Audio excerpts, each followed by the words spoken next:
ಗೂಗಲನ್ನು open ಮಾಡ್ಕೊಳ್ಳಿ. ಗೂಗಲನ್ನು open ಮಾಡಿದಾಗ ಇಲ್ಲಿ ವೋಟರ್ ಐ ಡಿ ಅಂತ ಸರ್ಚ್ ಮಾಡಿ. ವೋಟರ್ ಐ ಡಿ ಅಂತ ಸರ್ಚ್ ಮಾಡಿ. ವೋಟರ್ ಐ ಡಿ ಸರ್ಚ್ ಮಾಡಿದಾಗ ನಿಮಗೆ ಅಲ್ಲಿ ವೋಟರ್ ಅಂತ ಬರುತ್ತೆ. ಅಲ್ಲಿ ವೋಟರ್ ಮೇಲೆ ಕ್ಲಿಕ್ ಮಾಡಿ. ಸೊ ಕ್ಲಿಕ್ ಮಾಡಿದಾಗ ನಿಮಗೆ ಓಪನ್ ಆಗುತ್ತೆ. ವೇಟ್ ಮಾಡಬೇಕು.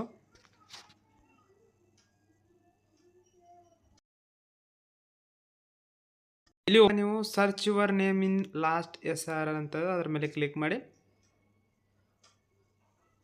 ಸೊ ಕ್ಲಿಕ್ ಮಾಡಿದಾಗ ನಿಮಗೆ ಕಂಪ್ಲೀಟಾಗಿ ಡೀಟೇಲ್ಸ್ ಗೊತ್ತಿದ್ದರೆ ಇಲ್ಲಿ ನೀವು ಸರ್ಚ್ ಮಾಡಬೇಕು. ಸ್ಟೇಟ್ ಮತ್ತು ಡಿಸ್ಟ್ರಿಕ್ಟ್ ಅಸೆಂಬ್ಲಿ ಮತ್ತು ಫುಲಿಂಗ್ ನಂಬರ್ ಕಂಪ್ಲೀಟಾಗಿ ಎಲ್ಲ ನಿಮಗೆ ಗೊತ್ತಿದ್ದರೆ ಮಾಡ್ಕೊಳ್ಳಿ. ಇಲ್ಲಪ್ಪ ನಮಗೇನು ಕೂಡ ಗೊತ್ತಿಲ್ಲ ಅಂದರೆ search in last SR rule ಅಂತ ಇದೆಯಲ್ಲ ಅದ್ರ ಮೇಲೆ ಕ್ಲಿಕ್ ಮಾಡಿ. ಸೊ ಸ್ಟೇಟ್ ಅಂತ ಇರುತ್ತೆ. Select state in last SR ಅಂತಿದೆ, ಅದ್ರ ಮೇಲೆ ಕ್ಲಿಕ್ ಮಾಡಿ. ಇಲ್ಲಿ ಕರ್ನಾಟಕ ಅಂತ ಸರ್ಚ್ ಮಾಡಿ. ಕರ್ನಾಟಕ ಅಂತ ಸರ್ಚ್ ಮಾಡಿ.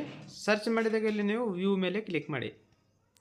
ಸೊ ವ್ಯೂ ಮೇಲೆ ಕ್ಲಿಕ್ ಮಾಡಿದಾಗ ನಿಮಗೆ ಇಲ್ಲಿ ಡಿಸ್ಟ್ರಿಕ್ಟ್ ಅಂತ ಇರುತ್ತೆ. ಸೆಲೆಕ್ಟ್ ಡಿಸ್ಟ್ರಿಕ್ಟ್ ಮೇಲೆ ಕ್ಲಿಕ್ ಮಾಡಿ.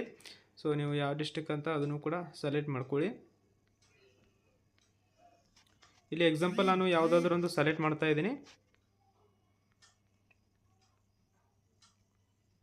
ಸೊ ಇಲ್ಲಿ ನಾನು ಸೆಲೆಕ್ಟ್ ಮಾಡಿದೆ. ಒಂದು ಮತ್ತೆ ಈ ಪಾರ್ಟ್ ನಂಬರ್ ಅಂತ ಇರುತ್ತೆ, ಇದು AC ನಂಬರ್ ಅಂತ ಇರುತ್ತೆ. AC ನಂಬರ್ ಮೇಲೆ ಕ್ಲಿಕ್ ಮಾಡಿ.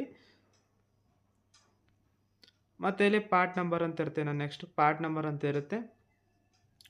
ಇಲ್ಲಿ ಪಾರ್ಟ್ ನಂಬರನ್ನು ನೀವು ಸೆಲೆಕ್ಟ್ ಮಾಡ್ಕೊಳ್ಬೇಕು. ಸೊ ಕರೆಕ್ಟಾಗಿ ಸೆಲೆಕ್ಟ್ ಮಾಡ್ಕೊಳ್ಳಿ. ಯಾವುದಿರುತ್ತೆ ಅದು ನೀವು ಕೇಳ್ಕೊಳ್ಳಿ. 45 ಅಂತ. ಸೊ ಇಲ್ಲಿ ಕ್ಯಾಪ್ಚನ್ನು ಎಂಟರ್ ಮಾಡಬೇಕಾಗುತ್ತೆ. 10 + 10 ಎಷ್ಟಾಗುತ್ತೆ ಅಂತ ಆನ್ಸರ್ ಮಾಡಿ ಅಂತ ಇದೆ. ಸೊ 20 ಅಂತ ಆಗುತ್ತೆ. ಸೊ ಇಲ್ಲಿ ಕಂಪ್ಲೀಟಾಗಿ ಆಯಿತು. ಸೊ ಇಲ್ಲಿ ವ್ಯೂ ಆ್ಯಂಡ್ ಡೌನ್ಲೋಡ್ PDF ಅಂತ ಇರುತ್ತೆ, ಅದ್ರ ಮೇಲೆ ಕ್ಲಿಕ್ ಮಾಡಿ. ಇಲ್ಲಿ ಕಂಪ್ಲೀಟಾಗಿ ನಿಮಗೆ ಓಪನ್ ಆಗುತ್ತೆ. ವೇಟ್ ಮಾಡಬೇಕು. ಚೆಕ್ಕಿಂಗ್ PDF ಅಂತ ಇದೆ. ಸೊ ಫೈನಲಾಗಿ ಬಂದುಬಿಡ್ತು.